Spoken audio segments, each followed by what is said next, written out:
दोस्ती एक ऐसा रिश्ता है जो रूह को सुकून देता है। लेकिन क्या हो अगर आपकी दोस्ती किसी इंसान से नहीं बल्कि किसी ऐसी चीज से हो जाए जिसका इस दुनिया से कोई वास्ता ही ना हो।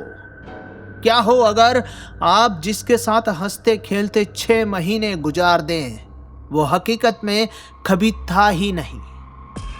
आज की कहानी पंजाब के जालंधर से है। साल था 2012। यह कहानी है गुरमीत कौर की, जिसके साथ एक ऐसा हादसा हुआ जिसने न सिर्फ उसकी पढ़ाई छुड़वा दी बल्कि उसकी पूरी जिंदगी को एक गहरे अंधेरे में डाल दिया। कहानी शुरू होती है जालंधर शहर के एक पुराने इलाके में बने एक गर्ल्स पीजी हॉस्टल से। गुरमीत कौर, जो पंजाब के एक छोटे से गांव की रहने वाली थी, अपनी पढ़ाई पूरी करने के लिए यहां आई थी।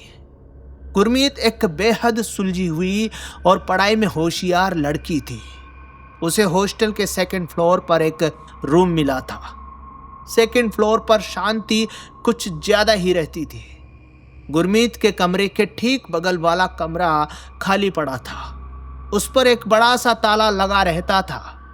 अक्सर रात को पढ़ते वक्त गुरमीत को लगता था कि उस खाली कमरे में कभी कभी कुछ आवाजें आती है, लेकिन वो इसे अपना वहम मानकर इग्नोर कर देती थी। एक शाम घड़ी में करीब 8 बज रहे थे। गुरमीत अपनी बालकनी में खड़ी थी कि तभी उसने देखा कि बगल वाले कमरे का ताला खुला है। वहां एक लड़की अपना सामान जमा रही थी। गुरमीत को लगा, चलो अच्छा हुआ आप कोई पड़ोसी मिल गया, अकेलापन दूर होगा। गुरमीत वहां गई और बात शुरू की। उस लड़की ने अपना नाम सुनैना बताया। सुनैना ने कहा कि वो हरियाणा के कैथल की रहने वाली है। सुनैना दिखने में बेहद खूबसूरत थी, लेकिन उसकी आंखों में एक अजीब सा सूनापन था। उसने बताया कि उसका कॉलेज शहर के दूसरे कोने में है, इसीलिए वो अक्सर देर शाम को हॉस्टल लौटती है।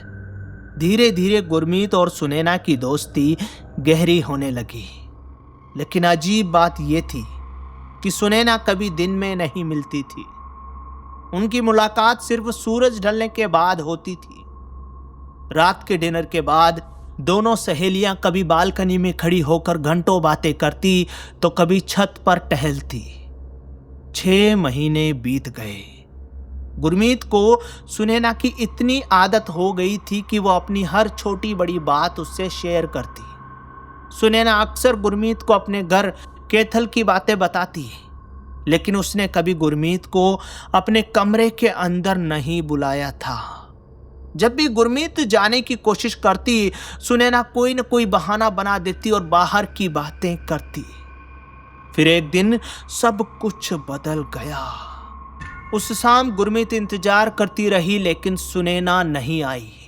8 बज गए, 9 बज गए, 10 बज गए। बगल वाले कमरे में अंधेरा था और दरवाजे पर वही पुराना ताला लटका हुआ था।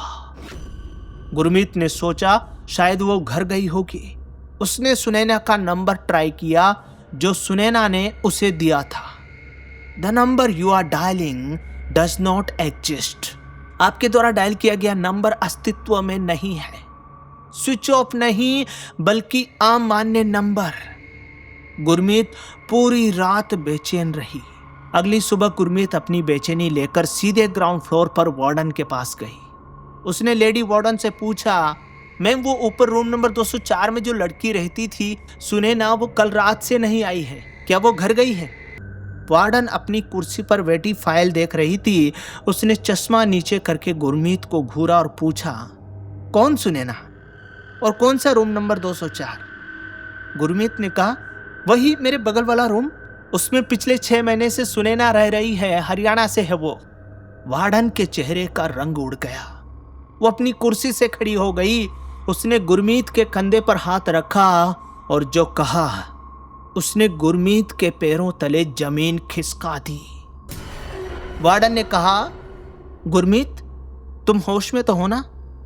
तुम्हारे बगल वाला कमरा पिछले 2 साल से बंद पड़ा है बेटा। हम उसे किसी को किराए पर नहीं देते।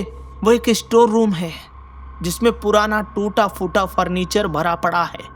और वहां पर कोई नहीं रहता। गुरमीत को अपने कानों पर विश्वास नहीं हुआ।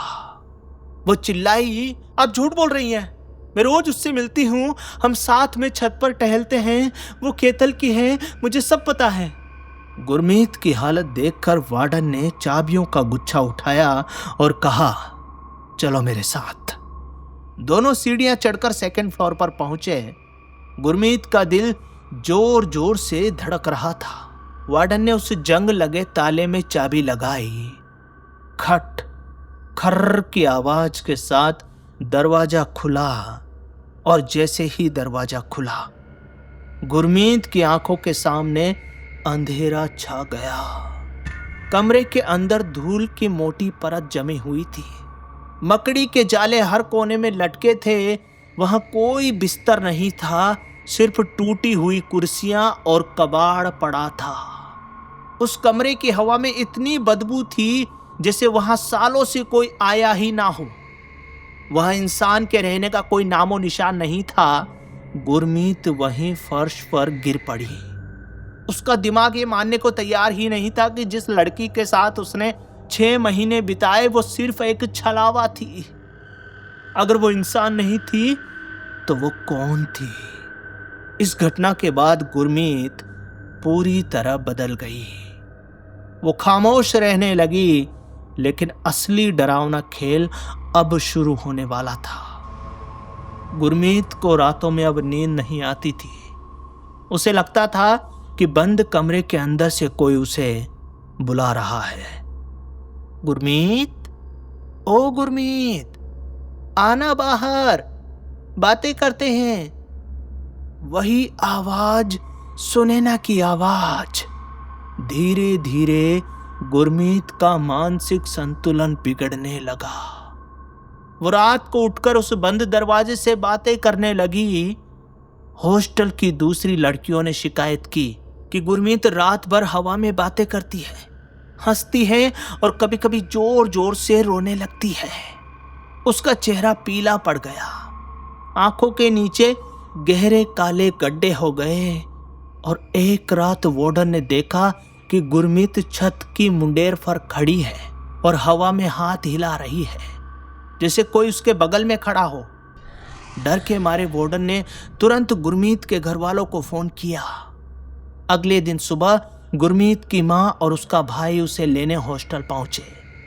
गुरमीत की हालत देखकर उसकी मां रो पड़ी।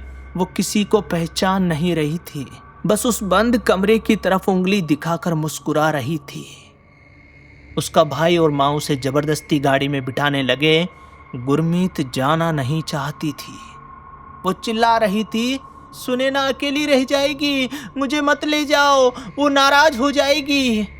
बड़ी मुश्किल से उसे गाड़ी में बैठाया गया। गाड़ी स्टार्ट हुई और हॉस्टल से बाहर निकलने लगी। हॉस्टल के गेट से बाहर निकलते वक्त गुरमीत ने पीछे मुड़कर देखा। सेकंड फ्लोर की बालकनी पर ठीक उसी जगह सुनैना खड़ी थी और वो मुस्कुराते हुए गुरमीत को हाथ हिलाकर बाय कर रही थी। गुरमीत के घर वाले उसे ले गए। सुना है उसके बाद गुरमीत का इलाज कई जगह चला, झाड़ फूंक भी करवाई गई, लेकिन वो आज तक उस सदमे से बाहर नहीं आ पाई है। वो आज भी अपने कमरे में किसी से घंटों बातें करती है। शायद उसकी दोस्त सुनैना ने उसका साथ आज तक नहीं छोड़ा है। दोस्तों, कभी कभी अनजान जगहों पर अनजान लोगों से दोस्ती हमारी दुनिया ही बदल देती है।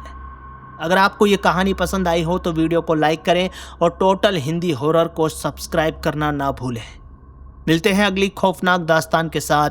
तब तक के लिए नमस्कार, शुभ रात्रि।